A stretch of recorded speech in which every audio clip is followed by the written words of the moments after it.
Authoritarian leaders have long understood the power of history and how we remember it.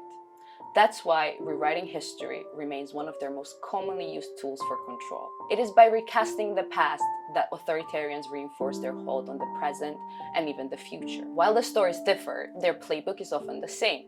Simplify the past, claim things were once great until the bad people ruined it. Cast your side as the innocent victim and others as guilty. I'm Masho Lomashvili, a Bruno fellow at Coda Story, and for past year I've been researching how Georgian Dream is rewriting the history of 2008 war.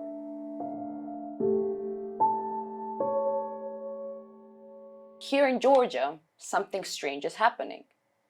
Despite a brutal Russian invasion that left 20% of the country occupied, the current Georgian government is trying to portray Georgia not as the victim it clearly was, but as the aggressor. And it's not even an event from a distant past that's now up for reinterpretation. It happened in 2008. The historian, Timothy Snyder, offered me an explanation for this strange twist.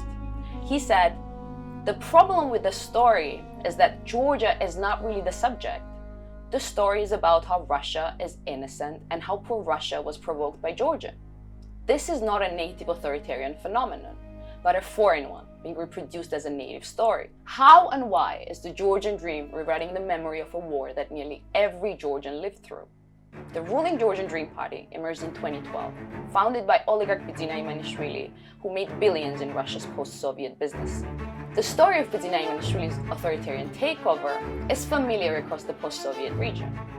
A billionaire appears out of nowhere, cloaked in the populist promises, pledging wealth, stability, and in Ivanishvili's case, literal free money. He wins, begins capturing state institutions one by one, and only then reveals the long game. By the time the public sees the full picture, the tools to push back are already gone.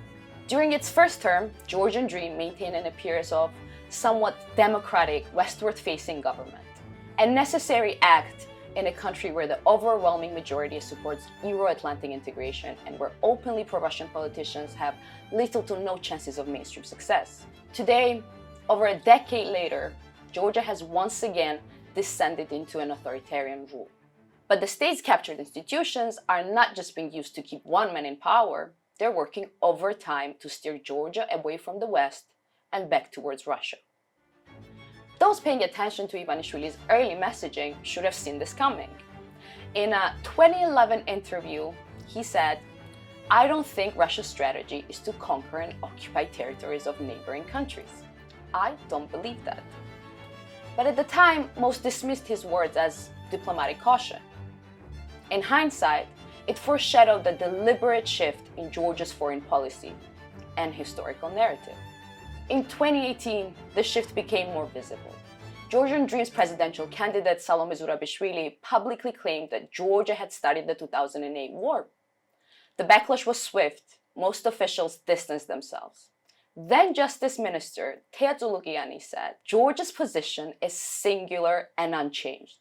It is the position we present in Strasbourg and The Hague, that Russia started the war against Georgia." But in the background, relations with Russia were quietly warming. Russian-style legislations were adopted, direct flights resumed, trade increased. Meanwhile, the EU integration process stalled. While the international community finally recognized 2008 as a dress rehearsal for Ukraine 2022, a warning that world failed to heed, Tbilisi turned in the opposite direction and reached for Moscow's script.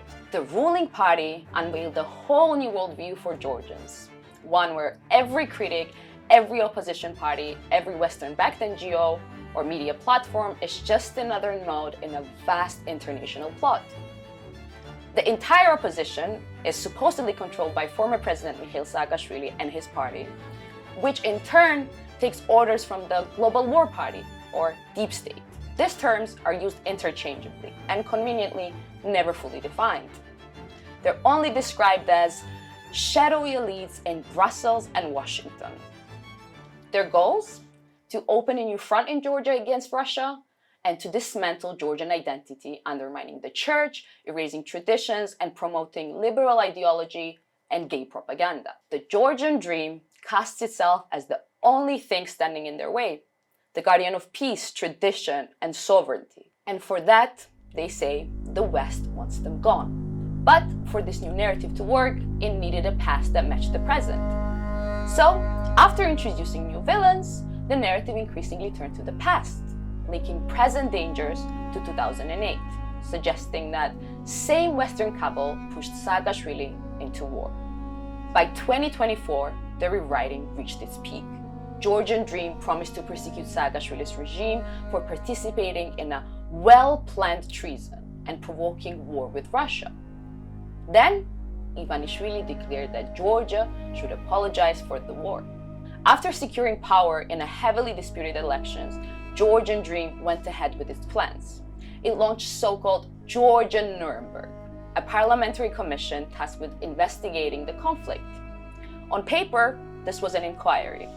In reality, it was a political theater, led by Teatzulugiani, the same official who had once insisted Russia started the war.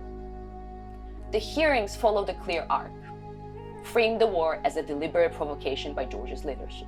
So, how does this narrative shift benefit the Georgian Dream? The most common explanation is that they use a new version of the past to discredit local rivals. If Russia is rational and innocent, then Saakashvili's government appears irrational, reckless, and responsible for the war. And remember, in Georgian Dream's version of the world, the entire opposition is affiliated with Saakashvili. That allows the blame to be shifted onto the whole political spectrum, labeling the opposition as warmongers and Georgian Dream officials as the only reasonable adults in the room. But it's hard to believe that this is the full story. To me, the larger goal seems to be dismantling anti-Russia sentiment in Georgia. And that's clearly reflected in other attempts at rewriting history. Take, for example, the ruling party's adoption of a new political icon, the 18th century king Eregle II, who signed a treaty with Russia. Since 2022, Eregle's name has been woven next to the Georgian Dream slogans, and a new statue of him is set to rise along Kakheti Highway. This is no accident. Eregle, who signed the treaty under the threat of looming Persian invasion and failed appeals to Europe, is now presented as the proof that alignment with Moscow is Georgia's historic path. The party completely ignores his pro-European efforts and Russia's betrayal of that very treaty. Another telling example is the rewriting of the April 9 tragedy in 1989, when Soviet troops violently suppressed peaceful Georgian protesters, killing 21 people. This year, the government's official statement replaced the word Russia with foreign power, the term officials often use for the West, suggesting a false equivalence that casts Russia and the West as equally self-interested actors. Rewriting of such distant history cannot simply be about Saakashvili. It reveals a broader plan. If Georgians come to believe that Russia is a rational actor who only harmed them because he was provoked, it becomes easier to forgive and forget Russian violence. And subsequently, it becomes easier to reintegrate Georgia into the Russian world. But why might some Georgians go along with the idea that we started the war? Because memory is fragile. Every time we recall the past, we reshape it, filter it through what we've heard, what we've lost, and what we chose to believe. Repeated messages from those in power can override what we thought we knew. And often, memory bends to serve the stories that help us cope. There might be a deeply human impulse at play, the need for safety and control. If we believe that Georgia started the war, then maybe we could have avoided it.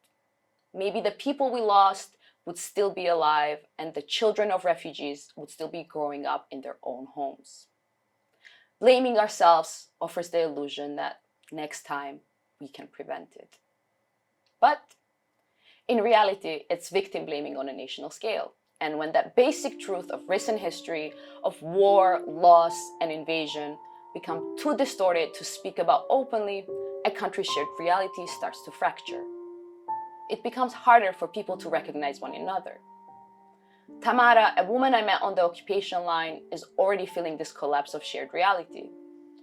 Her words stuck with me. This is truly the feeling I have that I'm walking around looking for a homeland inside my homeland. I need help because I feel lost. For more than 250 days after the government laid bare its intentions and halted the country's EU integration, Georgians have been protesting the government's new direction on the streets and in quite everyday acts. My view in Tbilisi, for example, changed quite a bit last year. A building in front of me now features a portrait of local hero, Masho Lomashvili, a teenage nurse killed in 1921 Soviet invasion.